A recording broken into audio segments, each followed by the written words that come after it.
Você sabia que a fé não é apenas uma crença abstrata, mas uma força que literalmente reconecta os circuitos neurais do seu cérebro? Hoje vou te mostrar como Napoleon Hill descobriu isso há quase 100 anos e como a neurociência moderna está comprovando que a fé transforma fisicamente sua mente. O que você está prestes a descobrir vai mudar completamente sua compreensão sobre fé, prosperidade e o poder real da sua mente. Porque a fé não é apenas sobre acreditar em coisas invisíveis, é sobre ativar mecanismos cerebrais específicos que Deus projetou para te levar à abundância. Napoleon Hill dedicou um capítulo inteiro do livro Pense e Enriqueça exclusivamente sobre fé. Ele a chamou de o ponto de partida de toda a acumulação de riqueza. Mas ele não estava falando de fé religiosa passiva, estava falando de algo muito mais poderoso. Algo que a neurociência hoje chama de neuroplasticidade direcionada. E aqui está o que é fascinante. Hebreus 11:1 define fé como o firme fundamento das coisas que se esperam e a prova das coisas que se não veem. Isso não é apenas poesia bíblica. É uma descrição precisa de como seu cérebro cria a realidade através de conexões neurais. Quando você tem fé genuína em algo, seu cérebro começa a criar conexões neurais como se aquilo já fosse real. Literalmente reconecta seus circuitos para perceber oportunidades, tomar decisões e agir de formas que tornam aquela fé uma profecia autorrealizável. Hill descobriu que todos os homens que ele estudou, desde Andrew Carnegie até Henry Ford, tinham desenvolvido o que ele chamou de fé aplicada. Não era apenas acreditar que algo ia acontecer, era uma convicção tão profunda que mudava a forma como eles viam o mundo, tomavam decisões e agiam no dia a dia. E a neurociência moderna está provando exatamente isso.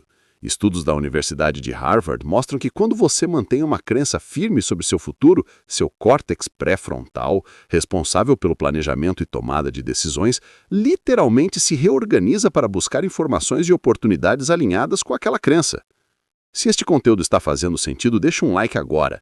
Isso me ajuda a saber que vocês querem mais vídeos conectando neurociência, fé e prosperidade. Agora, deixa eu te explicar como isso funciona na prática. Seu cérebro tem algo chamado sistema de ativação reticular. É como um filtro que determina o que você percebe conscientemente e o que ignora. Todo segundo, seus sentidos captam milhões de informações, mas você só processa conscientemente uma fração minúscula disso. E aqui está o segredo que poucos entendem. Esse filtro é programado pelas suas crenças mais profundas. Se você acredita genuinamente que vai prosperar, seu cérebro começa a filtrar informações de forma diferente. Você começa a notar oportunidades que sempre estiveram lá, mas eram invisíveis antes. Hill observou isso repetidamente nos milionários que estudou. Eles não eram mais inteligentes ou mais sortudos que outras pessoas, simplesmente tinham desenvolvido uma fé tão forte em seus objetivos que seus cérebros literalmente viam o mundo de forma diferente. E isso está perfeitamente alinhado com o que Jesus ensinou em Marcos 11:23. Qualquer que disser a este monte, ergue-te e lança-te no mar, e não duvidar em seu coração, mas crer que se fará aquilo que diz, tudo o que disser lhe será feito. Jesus não estava falando de magia, estava descrevendo um princípio neurológico profundo. Quando você declara algo com fé absoluta, sem duvidar no coração, você está literalmente reprogramando seu sistema nervoso para tornar aquilo realidade. Mas aqui está onde a maioria das pessoas erra. Elas tentam ter fé usando apenas a mente consciente. Repetem afirmações sem acreditar realmente. E o cérebro não é bobo. Ele sabe quando você está fingindo. Hill descobriu que existe uma diferença crucial entre desejo e fé ardente. Desejo é quando você quer algo, mas tem dúvidas.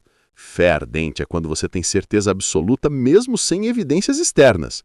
E essa certeza cria mudanças físicas mensuráveis no cérebro. Estudos com ressonância magnética funcional mostram que, quando alguém tem convicção genuína sobre algo, áreas específicas do cérebro se iluminam. A amígdala, responsável pelo medo, diminui sua atividade. O córtex pré-frontal, responsável por planejamento estratégico, aumenta sua atividade. E o sistema límbico, que controla a motivação, entra em estado de alta performance. É por isso que Provérbios 23:7 diz: como imaginou na sua alma, assim ele é. Não é metáfora, é neurociência. Suas imaginações mais profundas, aquelas que você realmente acredita na alma, literalmente moldam quem você se torna. Agora deixa eu te contar algo da minha própria experiência. Quando eu estava com R$ 80 mil de dívidas, meu maior desafio não era a falta de conhecimento ou oportunidades, era a minha falta de fé genuína na possibilidade de prosperar. Eu repetia afirmações positivas, mas no fundo do meu coração eu não acreditava. E meu cérebro sabia disso. Por isso continuava sabotando qualquer tentativa de progresso. Eu via obstáculos onde existiam oportunidades. Tomava decisões baseadas no medo em vez da fé. Tudo começou a mudar quando eu entendi que precisava desenvolver fé real, não apenas fingir ter fé. E Hill tinha descoberto o método exato para fazer isso. Ele chamava de autossugestão combinada com emoção intensa. Aqui está como funciona. Você não pode simplesmente... Hill descobriu que os homens mais prósperos faziam isso sistematicamente. Eles não esperavam sentir fé para começar a agir. Eles criavam fé através de ação consistente, alinhada com suas declarações. Aqui está o processo neurológico que acontece. Quando você age como se sua fé já fosse realidade, mesmo que inicialmente seja desconfortável, você cria o que neurocientistas chamam de dissonância cognitiva positiva. Seu cérebro percebe que suas ações não combinam com suas crenças antigas, e o cérebro odeia incoerência. Então ele tem duas opções: ou faz você parar de agir, ou muda suas crenças para combinar com suas ações. Se você persistir nas ações tempo suficiente, o cérebro escolhe a segunda opção. Suas crenças começam a mudar para se alinhar com suas ações. É por isso que Tiago 2,17 diz: a fé sem obras é morta. Não é apenas um princípio espiritual, é neurociência pura. Fé que não se manifesta em ação não cria as mudanças neurais necessárias para transformar sua realidade. Agora deixa eu te dar o processo prático em 7 passos que combina as descobertas de Hill com o entendimento de neuroplasticidade. Primeiro passo: defina um objetivo específico que seja grande o suficiente para te emocionar, mas pequeno o suficiente para conseguir acreditar genuinamente que é possível. Se você não consegue sentir fé real quando declara, o objetivo está muito além da sua capacidade atual de acreditar. Segundo passo: escreva uma declaração de fé sobre esse objetivo. Não use linguagem de esperança ou desejo. Use linguagem de certeza. Em vez de "eu espero ganhar 10 mil por mês", declare: até junho de 2026, estarei ganhando 10 mil mensais através dos meus serviços. Terceiro passo: todo dia, manhã e noite, leia essa declaração em voz alta, com emoção intensa. Não leia como se estivesse lendo um cardápio. Leia como se estivesse declarando uma verdade que já existe no reino espiritual e está se manifestando no natural. Quarto passo: imediatamente após a leitura, visualize por 5 minutos você já vivendo aquela realidade. Mas não visualize vagamente, visualize com detalhes sensoriais específicos. O que você vê, o que escuta, como o seu corpo se sente, que emoções você experimenta. Essa visualização detalhada cria o que neurocientistas chamam de simulação mental. Seu cérebro não consegue distinguir completamente entre experiência real e simulação mental vívida. Ambas criam conexões neurais similares. Quinto passo: durante o dia, toda vez que surgir uma dúvida ou pensamento contrário à sua declaração de fé, imediatamente substitua por uma verdade bíblica que sustente sua fé.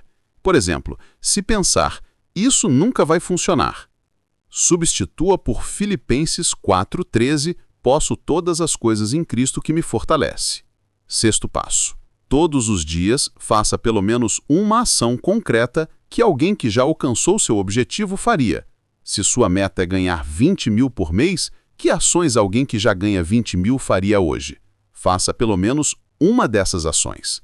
Isso cria o que Hill chamava de fé ativa. Você não espera ter fé total para agir. Você age para desenvolver fé total. E cada ação congruente com sua declaração fortalece as conexões neurais da fé. Sétimo passo: mantenha um diário de evidências. Todo dia, escreva pelo menos 3 pequenas evidências de que sua fé está se manifestando. Pode ser uma ideia que surgiu, uma pessoa que conheceu, uma oportunidade que apareceu, uma habilidade que melhorou. Seu cérebro precisa de evidências para fortalecer sua fé. E quando você treina para perceber evidências pequenas, Isso reprograma seu sistema de ativação reticular para perceber evidências maiores. Faça isso consistentemente por 21 dias e você vai notar mudanças profundas, não apenas nos seus resultados externos, mas principalmente na qualidade da sua fé interna.